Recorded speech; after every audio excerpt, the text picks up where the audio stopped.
الحمد لله الحمد لله وكفى وسلام على عباده الذين اصطفى خصوصا على أفضلهم وخاتم النبيين محمد الأمين وعلى آله وصحبه أجمعين.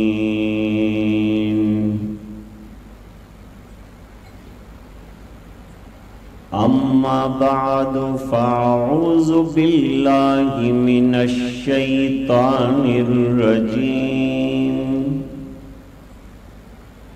بسم الله الرحمن الرحيم.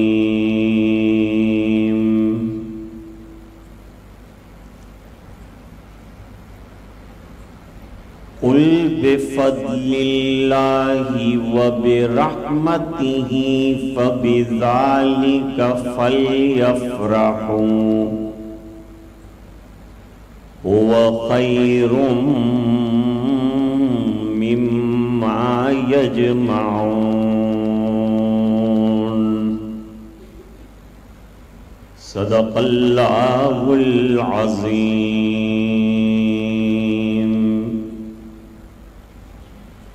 اللهم صل على سيدنا محمد وعلى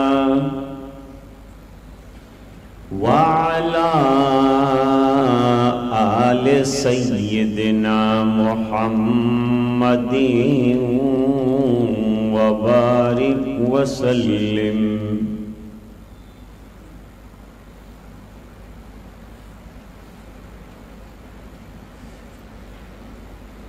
حضرات علماء، بزرگوں، دینی بھائیوں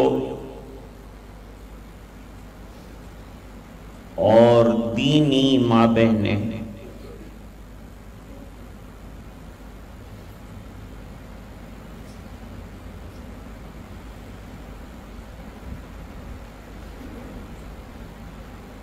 ابھی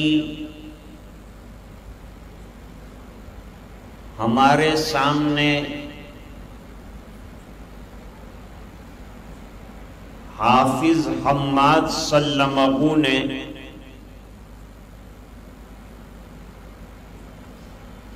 قرآن کریم مکمل حفظ کرنے کی سعادت حاصل کی.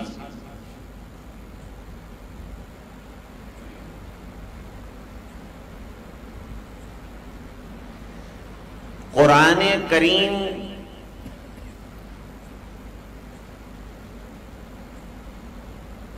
یہ بہت بڑی نعمت ہے.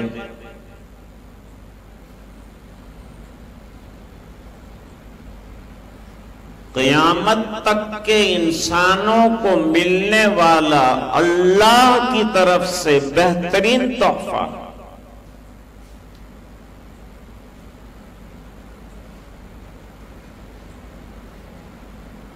اس میں ہدایت ہے، رحمت ہے، نور ہے،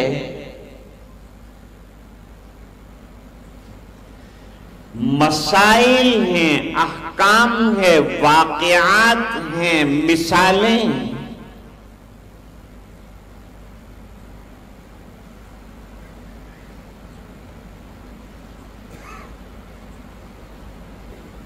نبی کریم صلی اللہ علیہ وسلم پر اترنے والی یہ کتاب آخری کتاب ہے.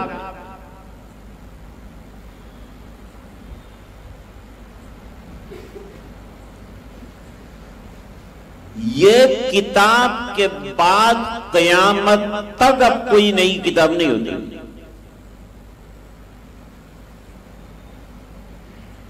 چونکہ اس کتاب میں اتنی طاقت اور قوت ہے کہ قیامت تک آنے والے مسائل کا حل اندر مل جائے گا۔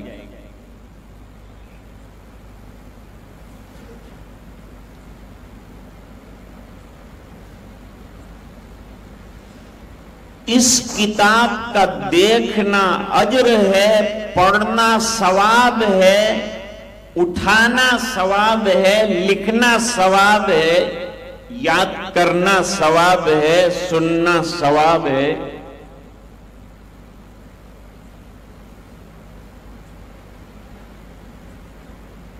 رمضان المبارک میں حافظ قرآن پڑھتے ہیں اور ہم سنتے ہیں،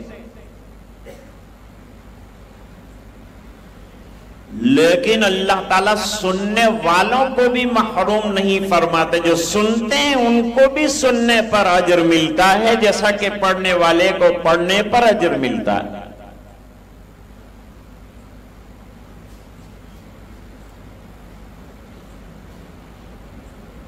موجودہ دور کی سب سے بڑی کمزوری یہ ہے کہ امت میں بہت بڑا طبقہ قرآن کریم سے ناواقف ہے۔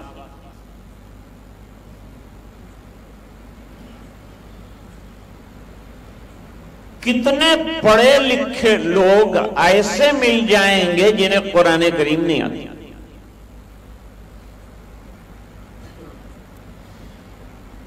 جبکہ قرآن کریم ہمارا دستور ہے، ہمارا آئین ہے، ہمارا کانسٹیٹیوشن ہے۔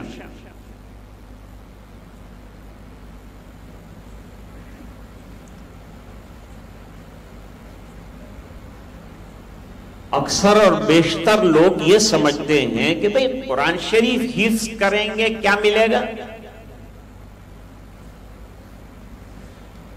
نوکری ملے گی تو کتنی ملے گی؟ بہت مشکل سے کسی نے دے دیا امام کو تو 10,000 دے گا، اور کیا دے گا؟ 10,000 میں گھر کہاں چلتا ہے؟ قرآن کریم حفظ کرنا دنیا کمانے کے لیے نہیں ہے، جنت حاصل کرنے کے لیے۔ ہم کو آخرت کی بھی تو ضرورت ہے، ہم کو جنت میں بھی تو جانا ہے، اس کے لیے بھی تو ہمیں کچھ جمع کرنا ہے۔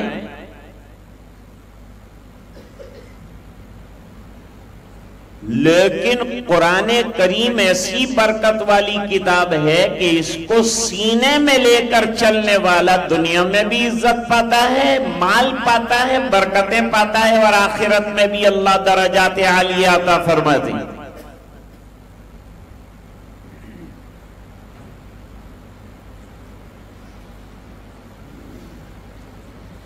ہمارے شیخ الشیخ تھے حضرت شاہ غلام حبیب صاحب نقشبندی رحمت اللہ علیہ۔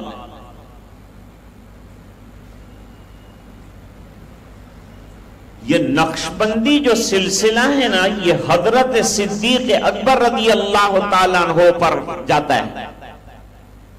دوسرے جتنے سلسلے حضرت علی کرم اللہ وجہہ تک پہنچتے ہیں۔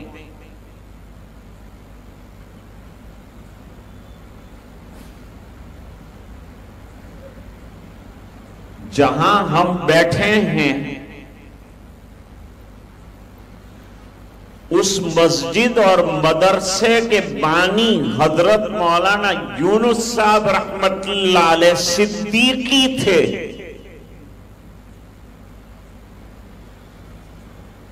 ان کا سلسلہ نسب حضرت صدیق اکبر رضی اللہ تعالیٰ عنہ پر پہنچتا ہے، اور سلسلہ نقشبندیہ کا سلسلہ بھی حضرت ابو بکر پر پہنچتا ہے۔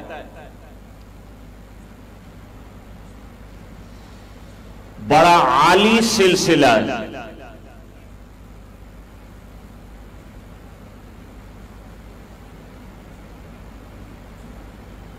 تو حضرت شاہ غلام حبیب صاحب رحمت اللہ علیہ کا دستور یہ تھا کہ کسی بھی مسجد میں پہنچ کر دین کی بات کرتا۔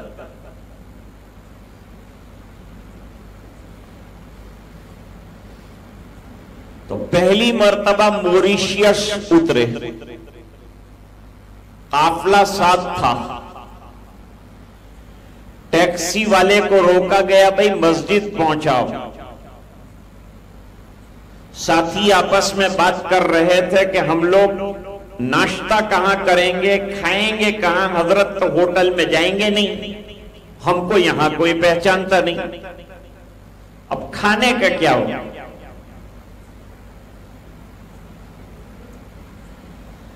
حضرت نے سن لی یہ بات،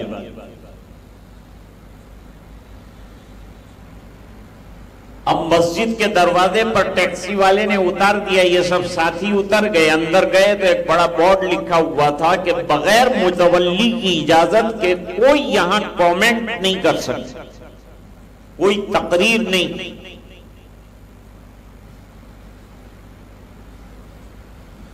پھر ساتھیوں نے آپس میں بات کی کہ حضرت تو نماز کے بعد کھڑے ہو جاتے، یہ تو بڑی توہین کر ڈالیں گے، انشلٹ کر ڈالیں گے، یہاں والے مالدار لوگوں کو کیا ہے، وہ تو کسی کا بھی انشلٹ کر، مال کا زور ہوتا ہے۔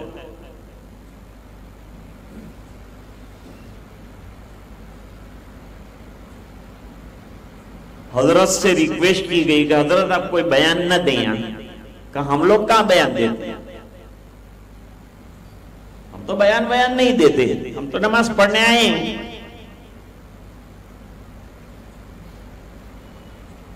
لوگ مطمئن ہو گئے، حضرت نے امام کے پیچھے نماز پڑھی اور کھڑے ہو گئے، ابھی کھایا نہیں ہے، ناشتہ نہیں ہے، کچھ نہیں ہے، کھڑے ہو گئے۔ فرمایا بھائی لوگ میں ذرا قرآن سنانا چاہتا ہوں، قرآن سننے کو کوئی نہ کہے گا؟ ایمان والے کو اللہ تعالیٰ نے قرآن سے عشق دیا ہے، قرآن سے شغف دیا ہے، پوری رات قاری پڑے گا تب بھی ہم بیٹھے رہیں گے، قرآن میں ایسی جاذبیت اللہ نے رکھی۔ ہم لوگ پڑھیں نا قرآن تو ہم کو پتا چلے کہ کیا نورانیت اللہ نے رکھی اور کیا رحمتیں اللہ نے اندر رکھی۔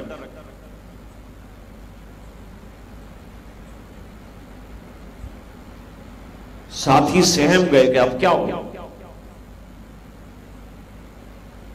حضرت نے کہا میں چند آیتیں قرآن شریف کی پڑھوں؟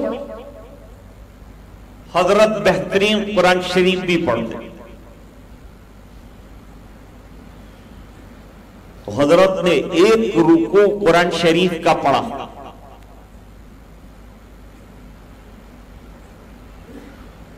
دوستو دین کا کام ہر مرد مومن کو اور ہر بندہ مومن کو کرنا ہے۔ اس ملک میں اور دنیا میں ہمارے بچاؤ کی ایک شکل ہے، جب ہم دین کے دائی بنیں گے تو دین کی حفاظت کریں گے، دین کی دعوت دینے والے بن جائیں گے، ہمارے اندر دین آ جائے گا تو اللہ تعالی ہماری دین اور دنیا دونوں کی حفاظت فرمائیں گے، اس کا وعدہ ہے۔ لیکن کام حکمت کے ساتھ کرنا ہوگا، بے قاعدگی اور بے اصولی کے ساتھ کام کریں گے تو نقصان ہو جائے گا، فائدہ پہنچنے کے بجائے نقصان ہو سکتا ہے۔ کام کرنا ہے تو انبیاء والا طریقہ اختیار کرنا پڑے گا، نبی والا طریقہ اختیار کرنا پڑے گا، قرآن نے اس کی بھی رہبری فرمائی۔ اللہ فرماتے ادعو الی سبیل ربک بالحکمت والموعظۃ الحسنہ، تیرے رب کے راستے کی طرف بلانا ہے تجھے، لیکن نصیحت ایسی کرنی ہے جسے موعظت حسنہ کہتے ہیں اور حکمت کے ساتھ کرنا ہے۔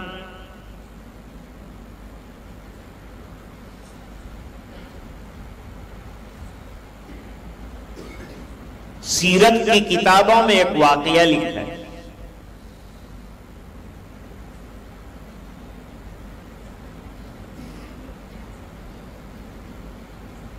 ایک پہلوان تھا مکے میں، اس کا نام ابو کبیر تھا. کوئی اس کو منہ نہیں لگتا تھا، کیونکہ وہ ہڈیاں بجا دیتا تھا، بڑا پہلوان تھا.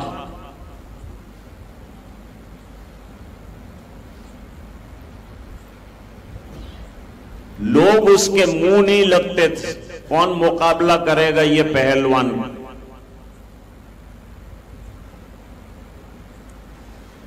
زمین پہ لیٹ جاتا تھا، کہتا تھا مجھے اکھاڑو، زمین کے ٹکڑے نکل جاتے تھے لیکن وہ نہیں اکھڑتے تھے.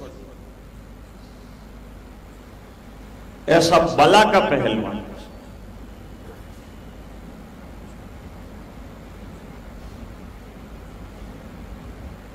اب پہلوان ہوتا ہے ذرا آدمی کو طاقت قوت ہوتی ہے تو اس کے مزاج میں ذرا گرمی بھی بہت آ جاتی ہے.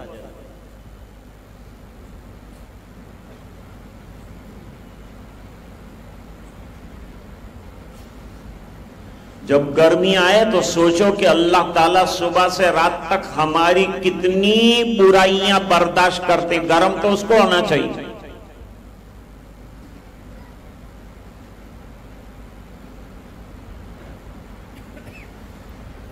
ایک شوہر گھر آیا، بیوی کے پاس کھانا مانگا، بیوی نے کھانا دیا، اس میں نمک ندارت، بے مزہ کھانا تھا.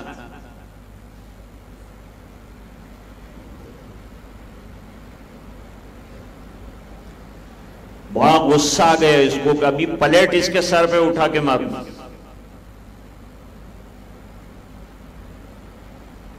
اچانک اس کے دل میں خیال آیا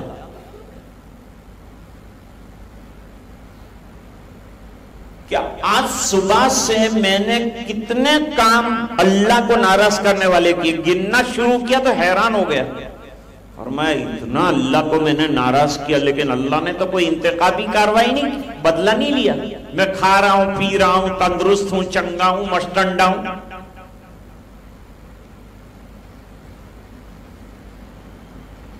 ایک نافرمانی کرے تو ایک آنکھ پھوڑ دے، دوسری نافرمانی کرے دوسری آنکھ پھوڑ دے، ایسا ہونا.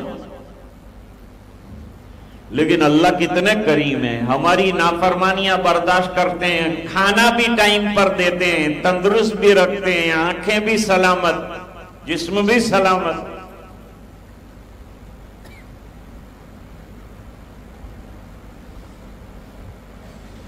اب اس نے بیچاری نے ذرا نمک کم ڈالا تو اللہ مجھے اتنا بڑا طاقت والا ہو کے معاف کرتا ہے تو میں اس کو معاف نہیں کر سکتا.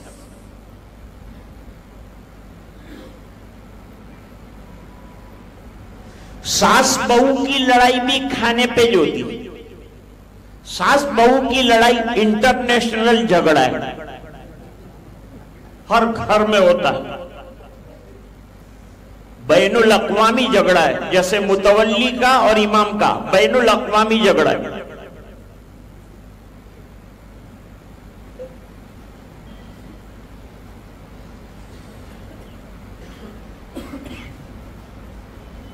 اس نے دل میں سوچا کہ آج جو ہے میرا پروردگار میرے گناہ معاف کرتا ہے، میں اس کی غلطی معاف کر دوں. انتقال کے بعد لوگوں نے پوچھا کہ کیا ہوا تیرا؟ فرمایا بیوی کو معاف کرنے پر اللہ نے مجھے معاف.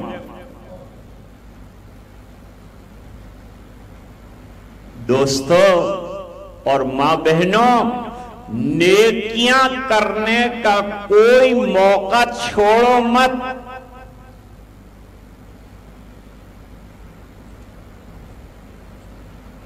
علماء لکھتے ہیں کہ کوئی گناہ چھوٹا سمجھ کے کرو مت، معلوم نہیں کون سا گناہ ہمیں لے جا کر جہنم میں دھکیل دے. اور کوئی نیکی چھوٹی سمجھ کے چھوڑو مت. یہ نیکی ہمیں کہاں سے کہاں لے جائے کہنے سے.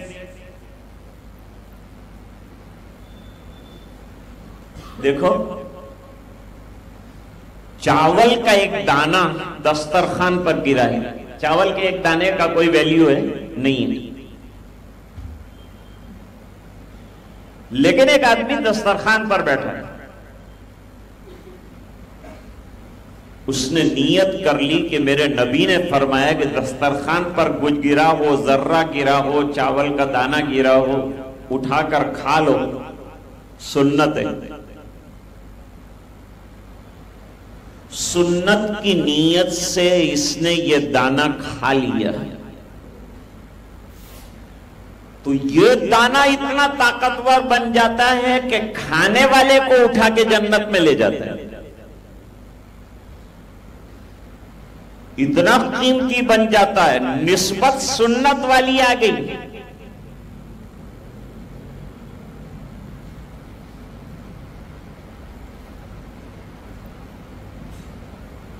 تو عرض کر رہا تھا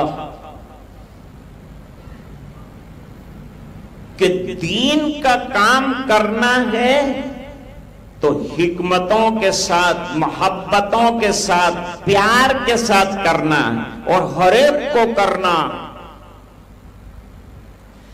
فرمایا کنتم خیر امت اخرجت للناس تامرون بالمعروف وتنہون عن المنکر، یہاں انتم نہیں فرمایا بلکہ کنتم فرمایا، تمہیں تو ازل میں اللہ نے لکھ دیا ہے دعوت دینے والا، یہ کام تمہیں کرنا ہی ہے اپنی بقا کے لیے، ملک میں رہنے کے لیے۔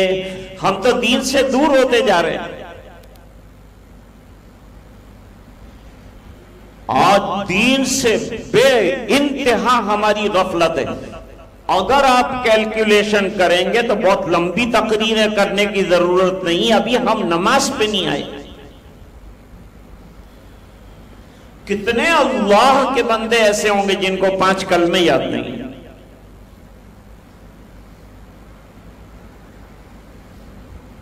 ایک صاحب آئے تھے میرے پاس، کہنے لگے آپ کے ساتھ ڈیپ کے اندر میرے کو بحث کرنی، ڈیپ میں جانا ہے۔ میں نے کہا جو سمندر میں ڈیپ کے اندر جاتے ہیں ان کو تیرنا بھی اچھا آنا ہونا، ورنہ ڈیپ میں ہی رہے گا، نکلے گا نہیں۔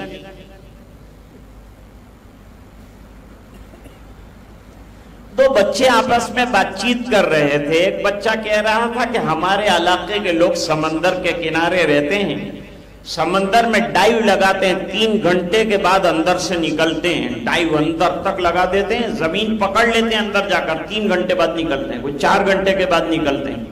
دوسرے نے کہا یہ تو چھوٹے چھوٹے بچے ہمارے یہاں 3 گھنٹے 4 گھنٹے کی ڈائیو تو ہمارے یہاں بھی لگا دیں۔ میرے دادا نے آج سے 3 سال پہلے سمندر میں ڈائیو لگائے، ابھی تک نکلے نہیں۔ تو بہت ڈیپ کے اندر جانے کی فکر مت کر، جو سرسری اعمال بتائیں وہی خالی کر لو، اللہ اسی میں ہم کو نواز دیں گے، اسی میں بخش دیں گے۔ کون سی نیکی اللہ کو پسند آ جائے گی، ہمارے بیڑے پار ہو جائیں گے، ہم کہہ نہیں سکتے۔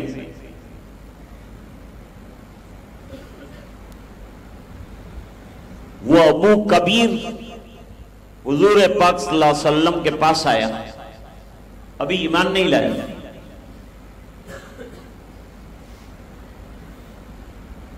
آ کر کا کیا دعوت کیا دیتے ہو تم؟ نبی کے مزاج میں اللہ کے علاوہ کسی سے ڈرنا نہیں۔ مکے کی پوری بستی میرے نبی کی مخالف تھی، لیکن نبی نے ڈنکے کی چوٹ پر کلمے کی دعوت دی۔ مخالفت کی پرواہ مت کرو، ڈرو تو اللہ سے ڈرو، تعلق رکھنا ہے اس سے رکھ، سب کے تعلقات کو چھوڑو۔ توحید تو یہ ہے کہ خدا حشر میں کہہ دے، یہ بندہ دو عالم سے خفا میرے لیے ہے۔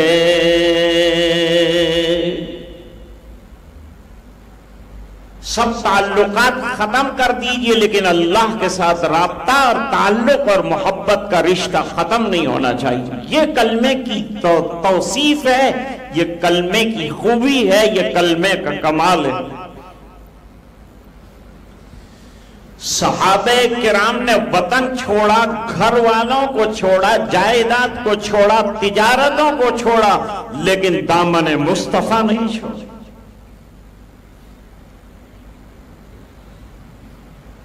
اس کا نام ایمان ہے۔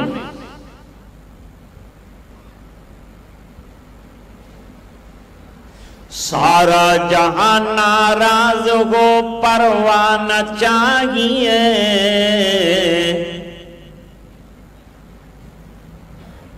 مد نظر تو مرضی جانا نہ چاہیے، بس اس نظر سے دیکھ کے کر تو یہ فیصلہ، کیا کیا تو کرنا چاہیے، کیا کیا نہ چاہیے۔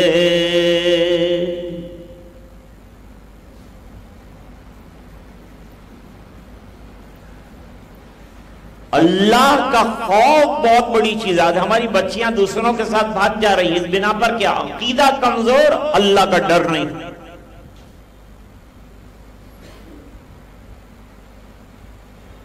اس وقت حالات حاضرہ میں مسلمانوں کو لڑکیوں کی مستقل اسکول بنا کر لیڈی ٹیچرز اور وہ بھی مسلمان رکھنی۔ مکس تعلیم سے اپنی بچیوں کو بچاؤ، ایسے کالج سے بچاؤ اپنی بچیوں کو جہاں لڑکے بھی تعلیم لے رہے ہوں، اور مرد ٹیچروں، آج مرد ٹیچروں کا بھی کوئی بھروسہ نہیں رہا۔ روزانہ کے اخبارات ہم کو بتاتے ہیں پروفیسر اپنی شاگردہ سے بدکاریاں کرتا رہا، بے ہوش ہو گئی لڑکی۔ ایسی حالت میں کیا ضروری نہیں ہے ہم کیا اپنے اسکول بنائیں، اپنے کالجز بنائیں اگر آپ کو بچیوں کو پڑھانے کا شوق ہے۔ اور اگر کالج جا کر بچی دوسروں کے ساتھ بھاگ جا رہی ہے اور ایمان کے سودے کر رہی ہے تو ایسی بچی کا جاہل رہنا اچھا ہے اس سے کہ وہ ایمان سے ہاتھ دھو بیٹھے۔ جاگ جاؤ، سونے کا وقت نہیں ہے، یہ بیدار ہونے کا وقت ہے۔ اخبارات پڑھتے ہو کہ نہیں پڑھتے؟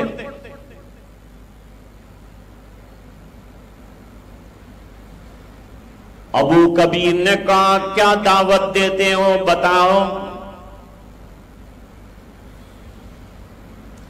اب موقع ملا، فرمایا ایک اللہ کی دعوت دیتا ہوں، ہر نبی کا کام ہے ایک اللہ کی وحدانیت کی دعوت دینا کہ عبادت کرو اللہ کے سامنے کرو، اللہ کی کرو، غیر اللہ کے دروازے پہ سر جھکانا ایمان والے کا کام نہیں، قبر پرستیاں کرنا ایمان والے کا کام نہیں۔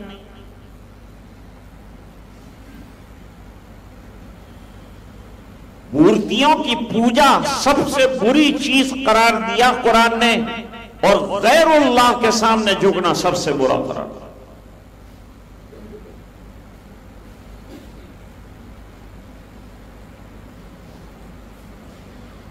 ایک دعوت، ڈر نہیں ہے۔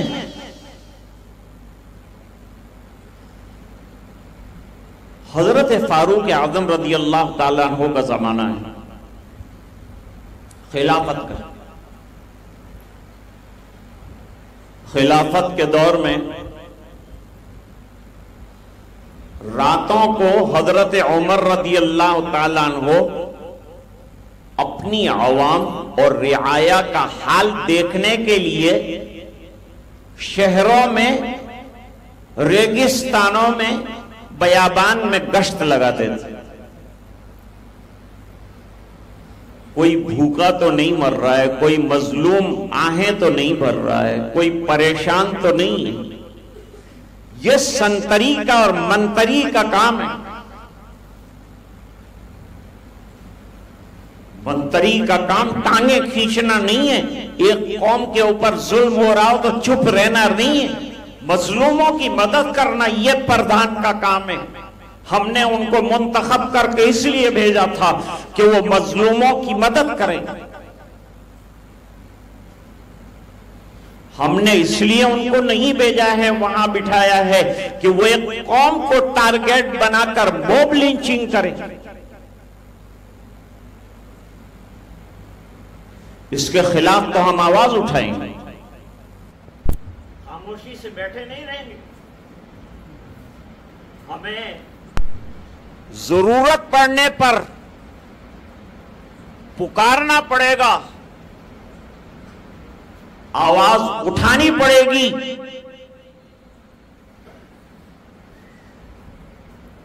حضرت عمر رضی اللہ تعالی عنہ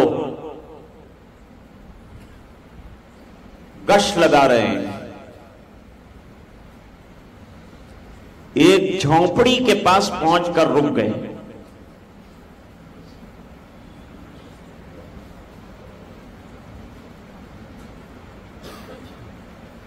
ایک جھونپڑی کے پاس رک گئے،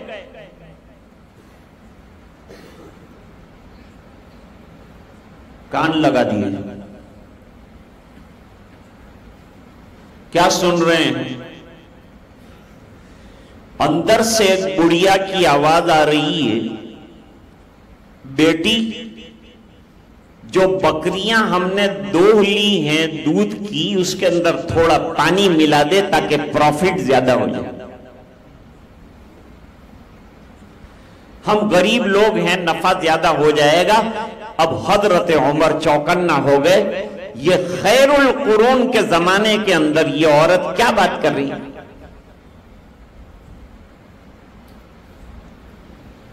بیٹی کا آواز آئے، بیٹی نے کہا امی جان، امیر المومنین نے دودھ میں پانی ملانے سے، ملاوٹ سے منع کیا ہے، نہیں ملا سکتی۔ ماں نے کہا ابھی رات کے وقت تو امیر المومنین آتے نہیں ہیں، لہذا پانی اگر ملا دیتے ہیں کوئی فرق نہیں پڑتا، کیا پتا چلے گا ان کو؟ فرمایا ان کو تو پتا نہیں چلے گا، لیکن جس نے ان کو خلیفہ بنایا ہے وہ اللہ کی ذات ہے، اس کو تو پتا چلے گا، میں نہیں ملاؤں گی پانی۔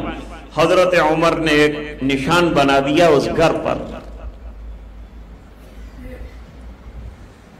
اور نشان بنا کر صبح میں کارندہ بھیجا کہ جاؤ، نشان بنا ہوا ہے، وہ جھونپڑی میں ایک بڑھیا ہوگی، اس کو لے کر آؤ۔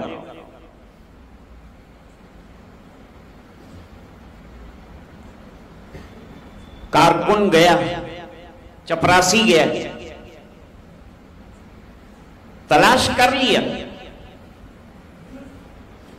اور تلاش کر کے اس بڑھیا کو، بہت لمبا واقعہ ہے، حضرت عمر کی خدمت میں حاضر کیا۔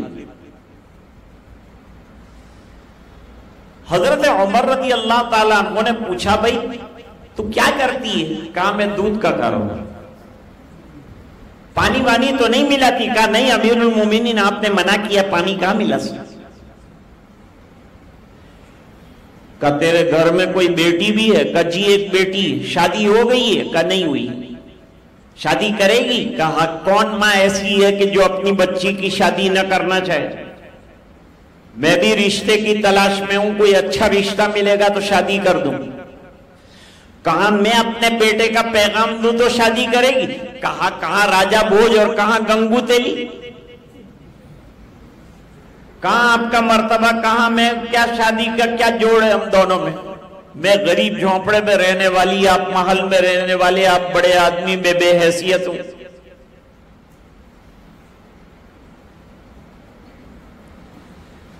اللہ اللہ۔ حضرت عمر نے کہا تو غریب نہیں، تو اور تیری بیٹی بہت مالدار ہے، اس بنا پر کہ تیرے پاس دنیا کی دولت تو نہیں ہے لیکن تقوی کی دولت. رات کو تیری بیٹی نے اللہ کے ڈر کی بات کہی ہے، اس بنا پر میں اپنے بیٹے کا نکاح ایسی اللہ سے ڈرنے والی لڑکی سے کرنا چاہتا ہوں. آج شادی کرتے ہیں لوگ، لڑکی والوں کے یہاں جاتے ہیں، لڑکی والے سب سے پہلے پوچھتے ہیں پھٹ پھٹ کیا ہے، میری چھوکری کو پھرنے لے جائے گا، گارڈن لے جائے گا، چوپاٹی لے جائے گا. یہ نہیں پوچھتے کہ گھر میں مصلی ہے، قرآن ہے، دہل ہے، تسبیح ہے، وہ نہیں پوچھتے. اڑتے ہوئے بال لے کر گھومے تو باپ کو پسند آتا ہے تو پھر گہروں کے ساتھ بھاگ جائے گی. پردہ نہیں ہے، برقع نہیں ہے، ہاتھ میں موبائل ہے، گاڑیاں ہیں اور طرح طرح کی فلمیں ننگی دیکھ رہی ہے تو کیا کرے گی؟ کیسے بچائیں گے آپ؟ اچھی بات. دوسرے نمبر پر پوچھتے ہیں کہ چھوکرے کا بینک بیلنس کتنا ہے، حالانکہ وہ چھوکرے کا دماغ کا بیلنس کا ٹھکانہ نہیں ہے.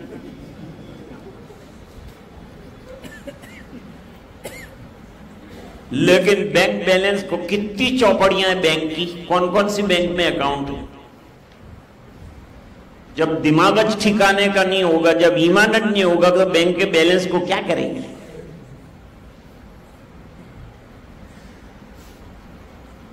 ایک نوجوان لڑکی نے ایک بڈھے عرب سے شادی کر لی.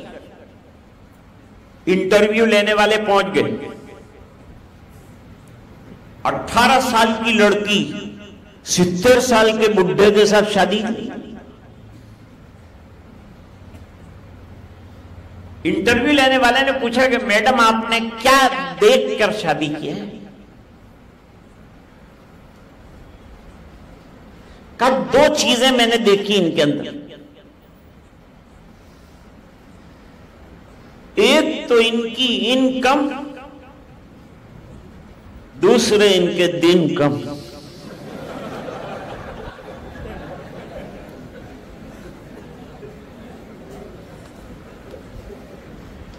ارے بھائی شادی کے اندر تو ایمان دیکھو، دین دیکھو، اللہ کا ڈر دیکھو، اس کی بنیاد پہ نکاح کر. بچہ حافظ قرآن ہے، عالم دین ہے، شادی کرو. داڑھی رکھتا ہے، سنتوں کا پابند ہے، خوش ہو جاؤ، آپ کی بیٹی خوش رہے. جو اللہ رسول کے احکام کو نہیں توڑے گا وہ آپ کی بیٹی کا دل کیوں توڑے گا؟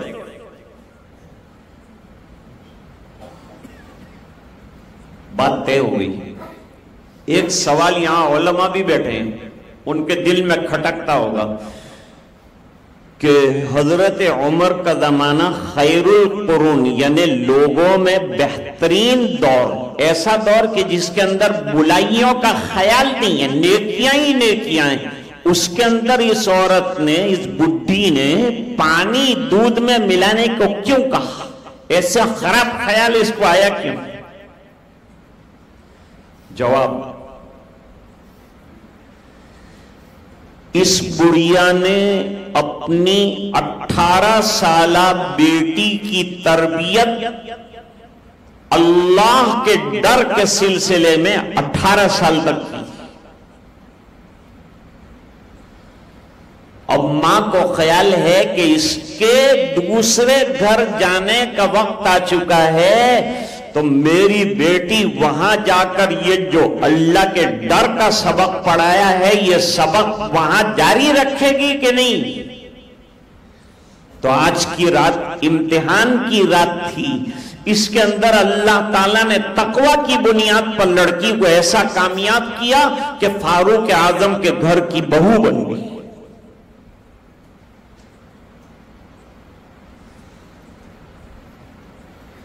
نبی کریم صلی اللہ علیہ وسلم نے ابو کبیر سے کہا میں ایک اللہ کے دین کی دعوت دیتا ہوں، میں اللہ کا رسول بن کے آیا ہوں، آخری پیغمبر بن کے آیا ہوں. نمازوں کی دعوت دیتا ہوں، صلہ رحمی کی دعوت دیتا ہوں، پاک دامنی کی دعوت دیتا ہوں۔ ویری گڈ، اس نے کہا یور دعوت از بیوٹیفل، آپ کی دعوت تو ماشاءاللہ بہت بہترین ہے، پھر کیوں لوگ مخالفت کرتے ہیں؟ کہیں جو آدمی علم نہیں ہوتا وہ اچھی چیزوں کا دشمن ہوتا ہے، جس چیز کو نہیں جانتا آدمی اس کا دشمن ہو جاتا، نہیں سمجھتے لوگ۔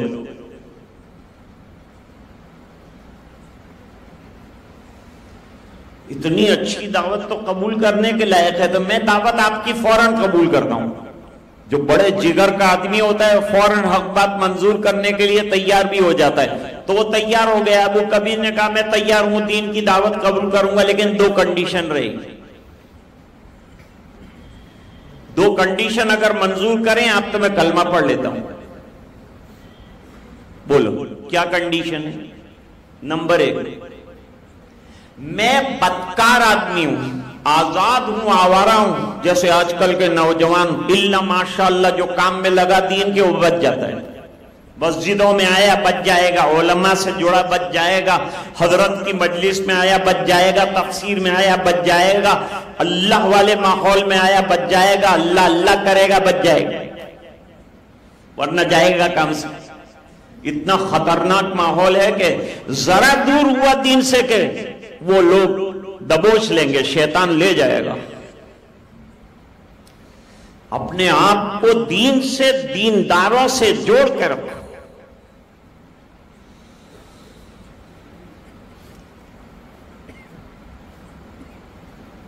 اس نے کہا ایک تو میں آوارہ آدمی ہوں لیکن ہوں لیڈر،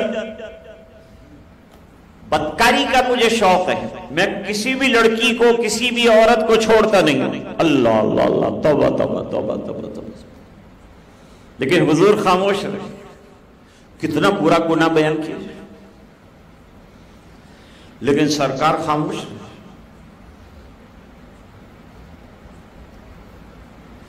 دوسری کنڈیشن کیا ہے کہ یہ جو 5 نمازیں یہ مجھ سے نہیں ہوگی،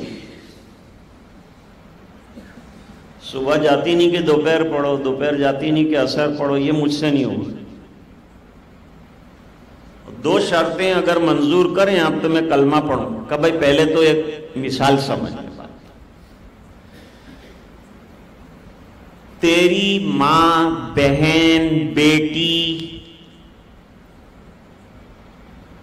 سب ہیں گھر میں موجود ہیں، جوان ہیں کا جی، تیری بہن پر کوئی نظر ڈال لے کیا کرے گا؟ برداشت کرے گا؟ نہیں کرے گا۔ بیٹی پر نظر ڈال لے بری، برداشت کرے گا؟ نہیں کرے گا۔ کوئی بھی غیرت والا برداشت نہیں کرے گا۔ میں کیوں کروں گا؟ جب تو لیڈر ہے اور جب تو غیر کی بہو بیٹی پر نظر ڈالتا ہے تو ان کا دل کیا کہتا ہوگا، یہ بھی کبھی سوچا ہے؟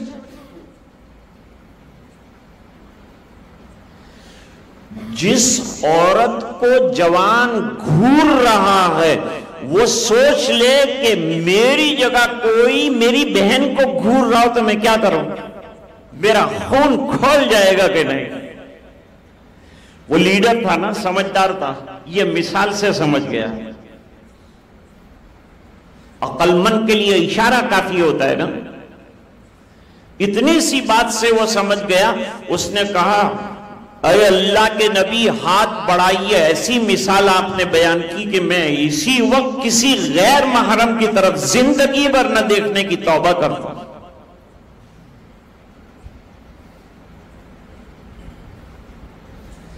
جب آپ صلی اللہ علیہ وسلم نے اس کو کلمہ پڑھا دیا تو دوسری کنڈیشن بھی خطرناک تھی کہ نماز نہیں پڑھوں گا۔ نماز نہیں ہے تو دینی کیا ہے؟ کیا پیارا جملہ حدیث میں حضور پاک صلی اللہ علیہ وسلم نے اس سے کہا، جب دیکھا دل نرم ہو چکا ہے تو نبی کریم صلی اللہ علیہ وسلم نے فرمایا لا خیر فی دین لا صلاۃ فی، اس دین میں کیا بھلائی ہے جس میں سے نماز کو نکال دیا جائے؟ کھوکھلا دین رہ جائے گا۔ اگر نماز زندگی سے نکل گئی تو کیا رہ جائے گا؟ کچھ بھی نہیں رہ جائے گا۔ یہ نماز کی نقل و حرکت نے تو ہمیں مسلمان بنا کے رکھا ہے، ہمارے دل کی دھڑکنوں کو اللہ کے ساتھ جوڑ کے رکھا۔ اس لیے حدیث شریف میں فرمایا کہ انسان کے درمیان اور کفر کے درمیان فرق کرنے والی چیز اگر ہے تو نماز ہے۔ ایک پورا مجمع چل رہا ہوتا ہے اور مؤذن اذان دیتا، اللہ اکبر اللہ اکبر اللہ اکبر اللہ اکبر۔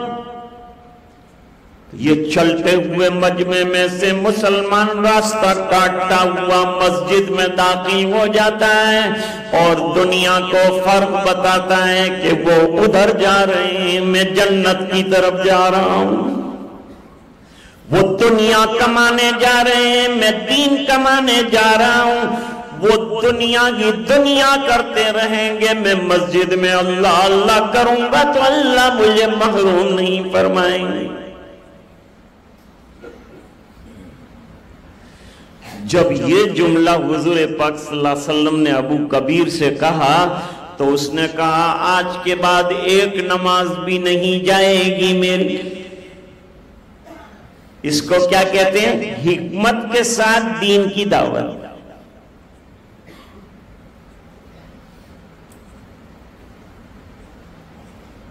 تو حضرت شاہ غلام حبیب صاحب رحمۃ اللہ علیہ نے ایک رکوع کی تلاوت،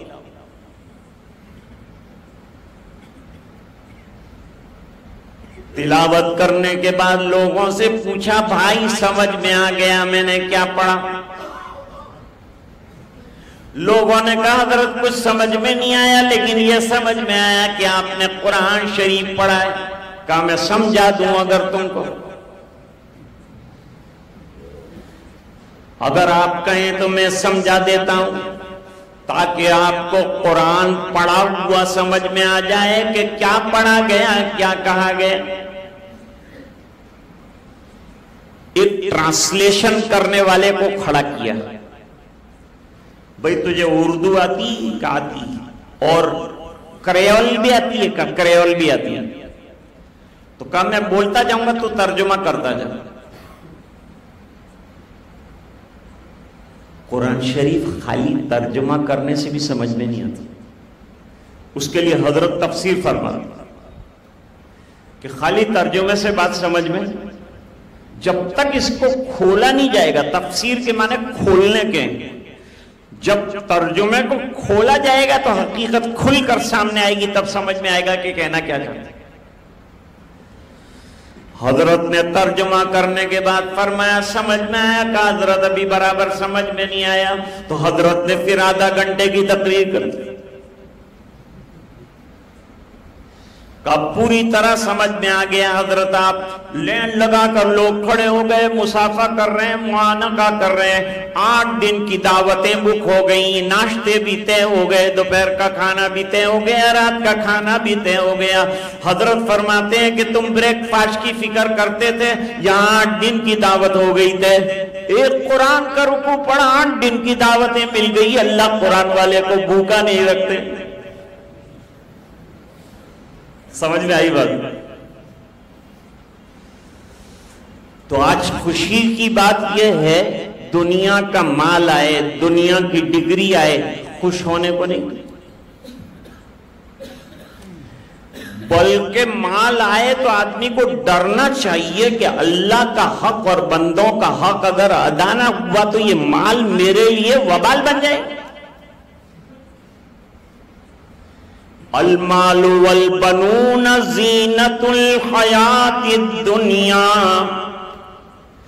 لا تلہکم اموالکم ولا اولادکم عن ذکر اللہ۔ دنیا پر خوش ہونے کو نہ کہا، اور یوں فرمایا جب اللہ تمہیں قرآن دے دے، تمہارے سینے میں قرآن آ جائے، تو ماں باپ کو بھی خوش ہونا چاہیے، استاد کو بھی خوش ہونا چاہیے، رشتہ داروں کو بھی خوش ہونا چاہیے کہ اتنی بڑی نعمت اللہ نے جو لوح محفوظ میں 30 کے سینے میں لا کر محفوظ کر دی۔ تو اس پر تو ہم مبارکباد پیش کرتے ہیں، اس بچے کو، ان کے والدین کو، ان کے اساتذہ کو، مدرسے کو مبارکباد دیتے ہیں۔ یہ خوشی کی بات ہے۔ دوسری ایک غم کی خبر ہے، لیکن وہ بھی خوشی سے خالی نہیں۔ ہمارے حضرت مولانا محمد صاحب کے والد صاحب تشریف لے گئے تھے حرمین میں 20 دن کے قیام کے بعد 20 دن اور بڑھا دی،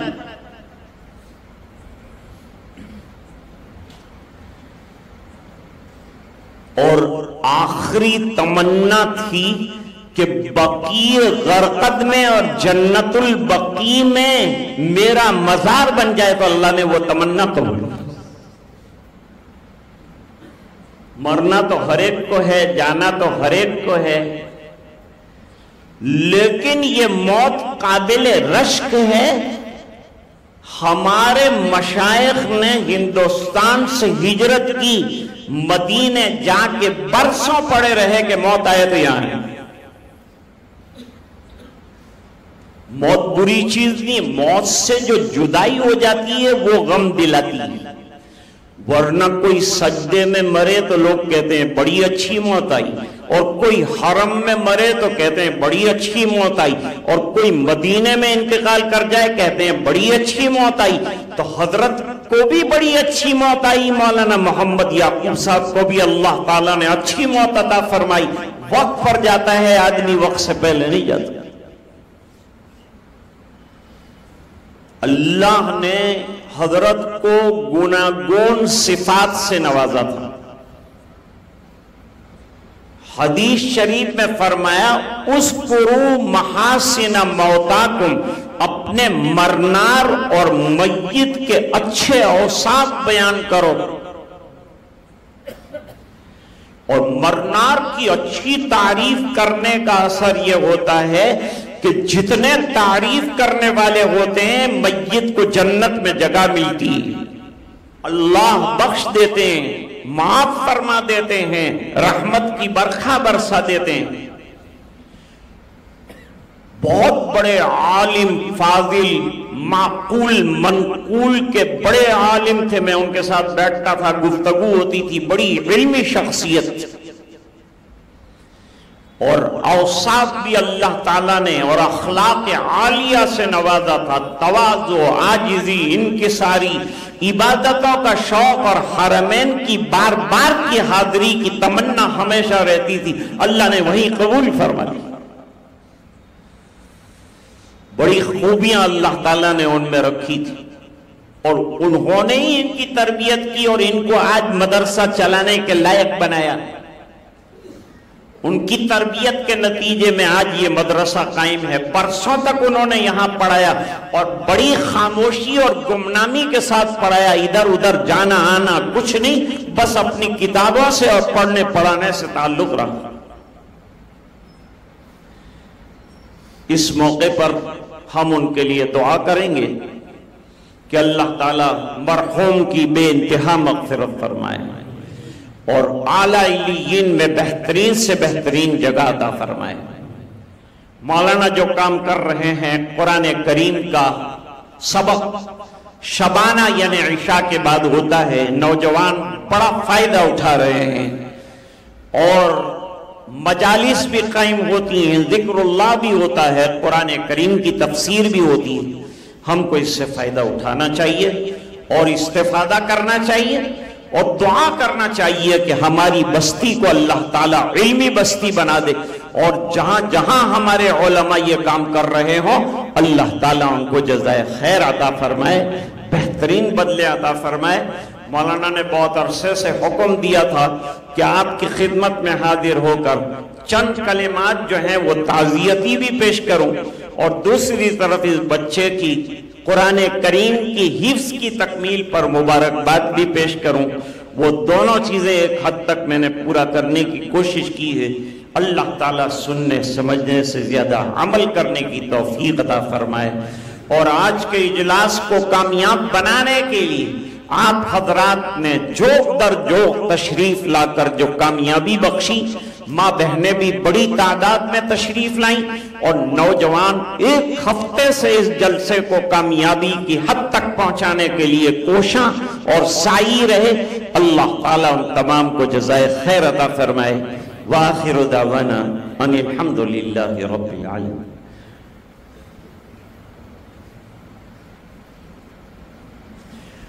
اللہم لک الحمد کلہ ولک الملک کلہ ولک الشکر کلہ وإلیک یرجع الامر کلہ علانیتہ وسرہ۔